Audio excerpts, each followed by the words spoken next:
Hey, welcome to Conversations with a Therapist podcast. I'm Jennifer Kyalo. I am a counseling psychologist and I am a writer, and I am also the host of this show. My work focuses on breaking down complex psychological concepts into practical and actionable frameworks that you can implement today to build a meaningful life. If that is something that you're interested in, then I highly encourage you to subscribe to this podcast and share the link with at least one person in your contact list. You never know who desperately needs to hear this message today, and you could be the person that connects them to a resource that changes the rest of their life. Thank you so much for stopping by. If you have any questions about psychology, then send them to the email address in the description box. With that said, let's jump right into today's episode. When people talk about cults, the one question that comes to mind is, why do people join cults? That's a question that almost everybody asks. In this episode, that's what we are going to be talking about. We are going to be trying to understand, why would anyone join a cult? I have 6 points, 6 reasons as to why cults are attractive, that they can lure you in, and we'll be discussing all of those. If you are new here, this is episode 4 of the cults series. In the first episode, we had a little introduction about what a cult is and all that stuff. You can check it out. In episode 2, we spoke about the anatomy of a cult, so the characteristics of a cult so that you know whether you're in a cult or not. And in episode 3, we spoke about the psychology of a cult. What are the psychological concepts that cult leaders use to manipulate you to join a cult? And yeah, check those out so that you have an idea of what the things we're talking about in this episode. And the links to those episodes will be linked in the description box of this particular episode, so you can check out everything down there. So to get into this episode today, let's talk about why people join cults. There are 2 answers to that question, and one, in my opinion, is that people don't join cults. Ordinarily, people join a group or a movement, an organization, a movement, whatever. That's what they join, and they join it because they think that it's going to help them deal with a particular issue. They feel that it is going to serve a purpose in their lives. They consider that if I join this particular group or this particular movement, it's going to be beneficial or in my journey through life. It's going to help me in my growth and development journey. So most people do not join cults. Most people join organizations that promise to help them deal with something or promise to help them achieve a particular goal. So when we say that when we ask why do people join cults, we need to understand that they did not join a cult. And you'll realize that when you meet people who have been in cults, they will tell you that they didn't know they were in a cult, because for them when they joined, it was not a cult. They were joining an organization that was meant to help them with something. That's the first part of that whole point of why people join cults. The second part is that when we ask why people join cults, there's an implication that there's a voluntary action that one takes. Like you just wake up and you decide, today I'm going to join a cult. And often that is not the case. Most people end up in cults through manipulation of their vulnerabilities. Somebody who knows how to manipulate and use psychological concepts like the ones we spoke about in the previous episode is going to manipulate your vulnerabilities. And so you are not joining a cult, you've been manipulated into joining a movement. And that's why, as I've said, many people will tell you that they are not in cults. Ex-members will tell you that they didn't know they were in a cult when they joined. And until you've left, that's when you go back and look at the experience that you had and you're like, hey, I might have been in a cult. Because when you started, you were not in a cult. One, you were manipulated. And 2, you had joined a group that was meant to help you deal with something. And so we need to develop a bit of empathy when we start asking these questions about why people join cults, why people join these movements that are going to hurt them. Most people are not joining movements that are going to hurt them. Everybody's trying to work towards growth and self-development. And so these movements will manipulate that need, and they will try to make you think that you're joining something that helps you achieve those goals. So think about it that way. So what is it about cults that is so attractive? What is the promise that a cult gives that makes people stay in it, that makes people join it and invite their friends and their family members to join? That's what we're going to be addressing. And I have 6 points. Point number 1 is that a cult gives a sense of belonging. The way that cults offer a sense of community and belonging is something that is very appealing to many people. Most people are very lonely and disconnected. Most people, like let's say for example, if you live in the urban areas, you're going to find that you probably don't even know your neighbors. You're going to find that maybe you don't go to church. Kama venye, if you are in Ushago, you usually go to the same church, you usually see the same people. Communities up country are usually very localized. Like, it's people that you know, they're your neighbors, they're the same people that you talk to almost every single day. But in the urban areas, you're going to find that you interact with people from different walks of life every single day. Sometimes you don't even know the people that you live with. Unless you actively create community around you, it's going to be very difficult for you to actually feel that you belong somewhere. And so the thing about cults is that they offer that community and sense of belonging. You'll notice that when you're in a cult, you have friends, you have people that you can call, you have people that you can hang out with, you have your social life already defined for you. You don't have to worry about hanging out, staying alone when you don't want to be alone. When you have a problem, you know the people you can go and talk to, because these people are your friends. They're the people that you worship with, or they're the people that you hang out with, you spend most of your time with. The thing about belonging is that, first of all, when you look at Abraham Maslow's hierarchy of needs, you're going to see that the need for belonging is somewhere in there. And the need for belonging is one of those needs that you cannot really evade. It's not a need that you can try to mask. It is a thing that is very personal, and everybody needs to belong somewhere. We heal in community. That is something we say a lot in psychology, that we are social beings and we heal in community, and we need other people in our lives. Even for people who consider themselves introverts, being an introvert does not mean that you don't need a community of people. It means that you get your energy from being alone and recharging when you are in isolation. But that does not mean that you don't need friends and you don't need a community of people where you can belong.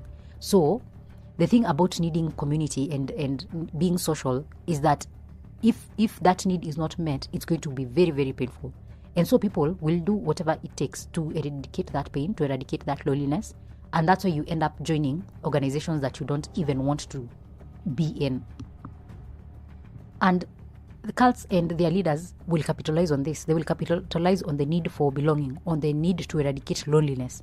And they will invite you to their movements because they know that's where you're going to find your friends, and they're going to convince you that these are the only people who care about you.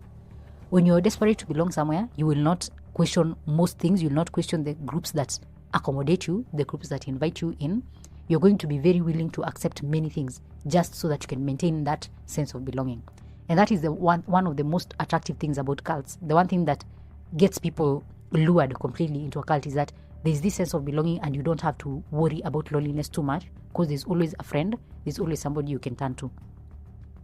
The second thing about cults that is attractive as well is this thing where we spoke about it in the last episode, the us versus them. And in this case is that cults give you a sense of superiority, in the sense that they create an us versus them dynamic. It shows that the people who are in the cults, they are the us, they are the good people, the chosen people, the people who are doing the good things.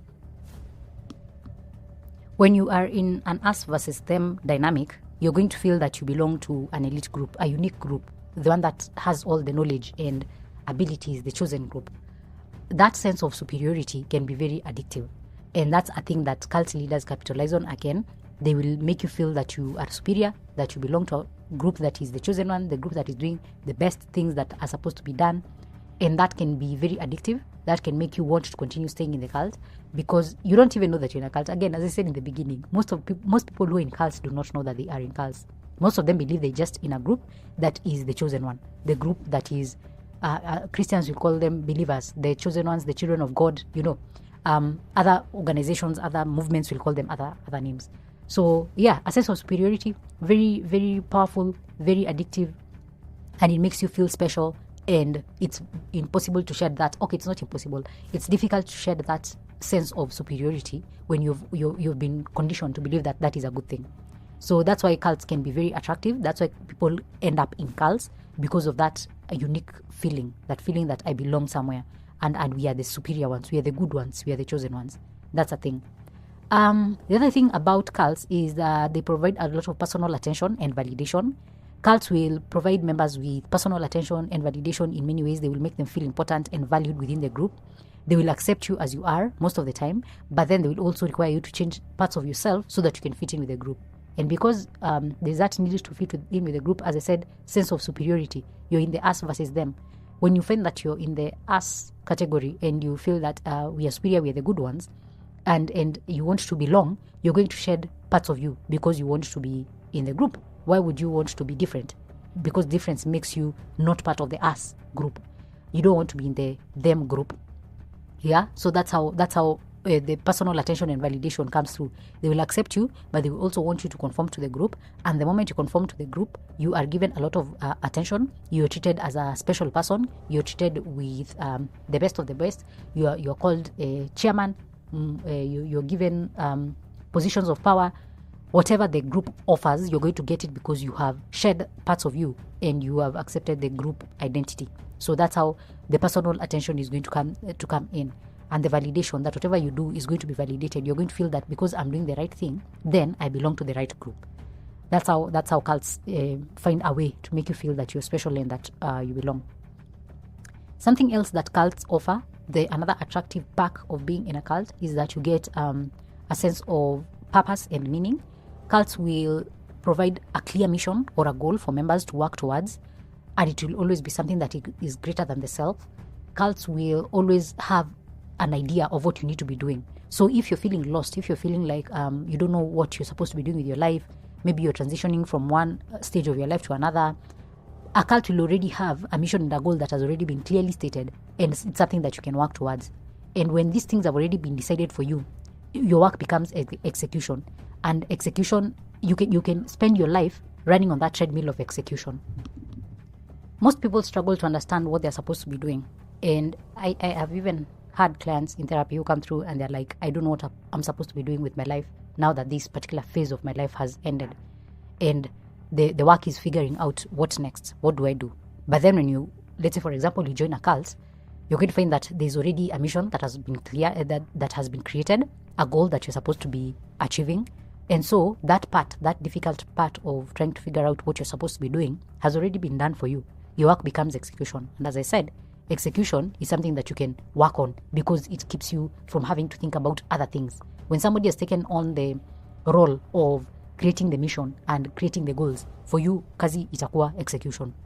So the thing about cults is that they give you that sense of purpose and meaning. You no longer have to struggle about what to do because there's already something to do. The purpose is always something greater than you, greater than the self, and it can be very intoxicating knowing that you're working towards something bigger than yourself.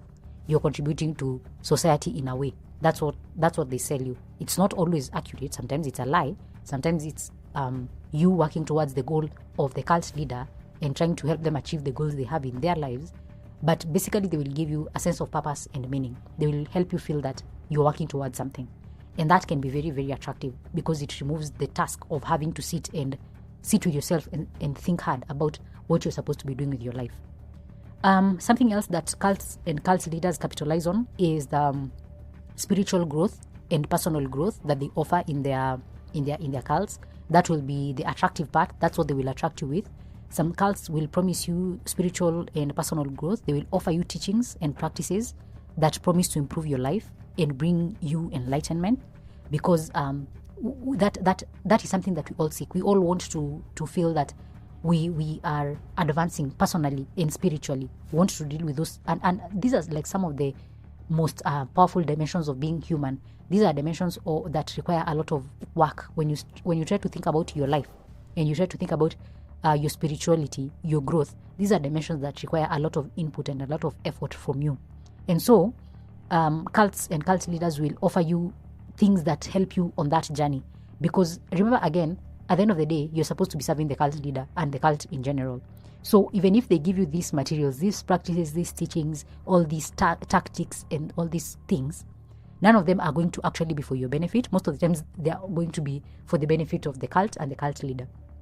And being given these teachings, being given these practices, being helped to advance your own life and getting led to enlightenment can seem like an easier option than doing the work of personal discovery. In therapy, we talk a lot about doing the work. That is a difficult thing. It's not the easiest things. And that's where most people find therapy being difficult, because it requires you to look inward. So when you've been offered this particular work, these teachings and practices on a platter, you never had to look inward. The work has been cut out for you.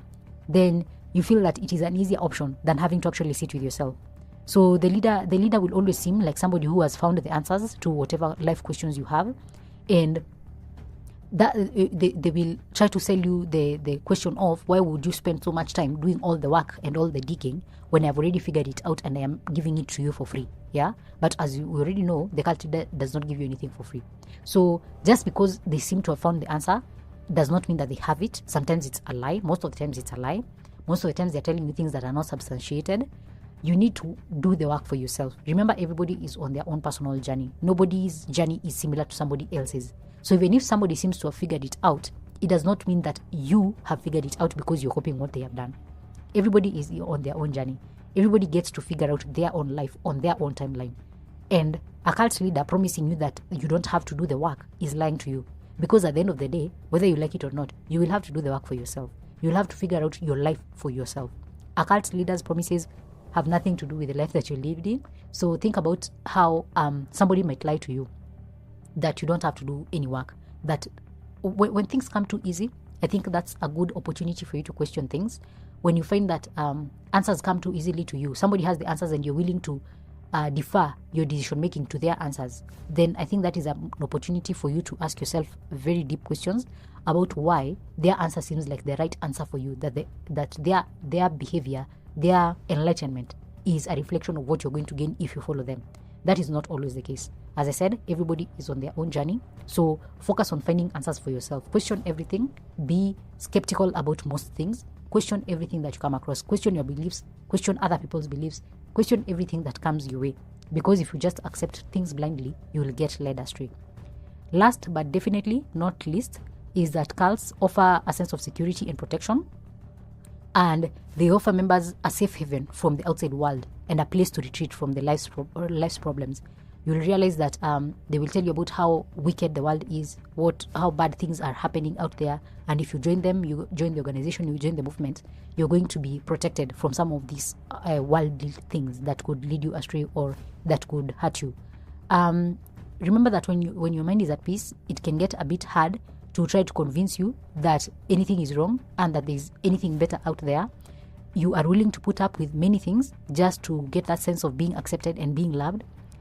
It becomes like an addiction of some sort, and you're willing to do anything for it. When the cult leader tells you that in the cult is where you're gonna make friends and everybody out there is against you, everybody hates you, everybody does not care about you, and you're going to suffer if you leave the cult, and you're like, why would I risk the security that I'm getting and the protection that I'm getting by being in this organization for the outside world that could be hurtful to me? That is a question you keep asking yourself.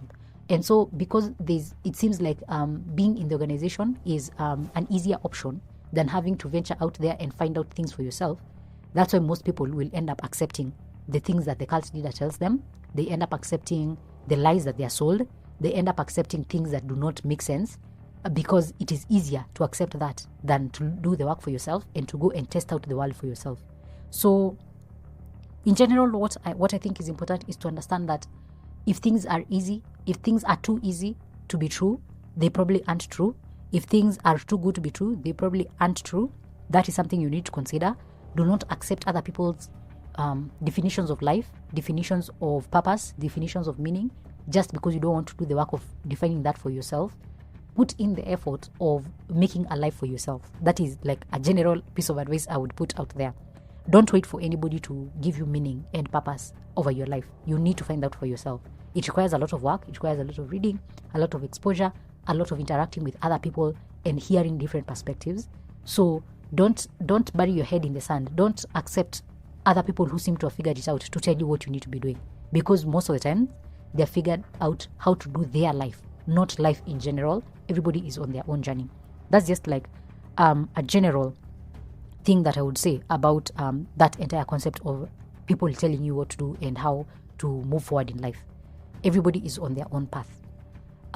With that said, I highly encourage you to tell me in the comments whether this has been helpful, whether this has been informative, whether you've learned anything about why people join cults.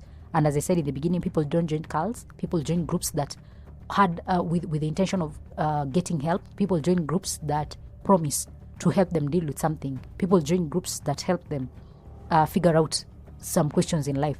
So when you see people who have joined cults, do not be very quick to judge them and be like, hey, Why would you join a cult? Kwani pia wewe unakuangaje? Why would you not think for yourself? That is not how people end up in cults. So let's not be quick to pass judgment. Let's not be quick to call people names. Let's not be quick to assume that because somebody was in a cult or somebody is in a cult, that they are not using their minds. Cults are complicated. Remember, they use a lot of psychological concepts to manipulate people, and what you need to do is extend the empathy and compassion towards people who have been in these situations. Because remember, it could be you. It could be you. It could be someone that you know. It could be your family member. It could be anybody. It could be your best friend. So extending empathy will be a better way of addressing it than calling them out and treating them different. Remember that thing we said in the other episode where the cults and cult leaders will keep convincing the cult members that the world does not care about them. So if they come outside and experience the world, aka they experience you being rejectful, being a person that pushes them away, treating them differently, it confirms to them that actually what the cult leader is saying is true, that for real, nobody cares about me. And that's why I keep insisting, if you come into contact with somebody who has been in a cult, somebody who is in a cult, do not be the first person who actually treats them badly. Do not be even on the list of people who treat them badly. Treat them with empathy and compassion so that you can show them that not everything the cult leader is saying is true. Not that the world cares about them. That people outside, people in their family, their friends care about them. If you treat them differently, if you treat them badly, it confirms to them that the cult leader is right. And of course, you know that the cult leader is not right. They're probably lying. So yeah. That's everything I have to say about why people join cults and why cults can be attractive. What is the promise that they give to get you into the cult? I have said that they will give you a sense of superiority. They will give you personal attention and validation. They will give you security and protection. They will offer you spiritual and personal growth. They will give you purpose and meaning. And they will give you a sense of belonging. One of the most powerful things, one of the most addictive things, a sense of belonging makes you even trade your own authenticity for that acceptance. That's a thing. The need for belonging. Go and read a lot about Abraham Maslow's hierarchy of needs, and you'll see the need for belonging. And just read about the ways that people meet that need. Most of the times we are willing to cast away who we are just to belong. And so that's why you need to extend a lot of grace and a lot of empathy. Remember that we're living in times when loneliness has been considered a pandemic. It is affecting so many people in the world right now. We are not as connected as we used to be. Yes, we have access to mobile phones and we always have contacts on our phones that we can reach out to, but that does not mean that we always do so. Many people are isolated. Many people feel lonely. Many people feel that they do not belong anywhere. Many people do not feel that they fit anywhere. And so, be somebody who extends that grace. Be somebody who extends that help. Be the person who calls friends and reaches out to them and shows them that they belong. Invite your friends and your family members to things. Don't just be somebody who pushes people away because you don't want to bother them. Invite people to things, help them see that they belong somewhere, and it will help. You never know who it will help, but it will help. So think about all these things that way. Thank you so much for coming through and listening, and I will see you in the next episode where we'll be talking about how people get lured and recruited into cults. So that's what we'll be discussing in the next episode. I will see you then. Take care of yourselves and take care of your mental health, and share this episode with one friend or anybody on your contact list. Until next time, goodbye.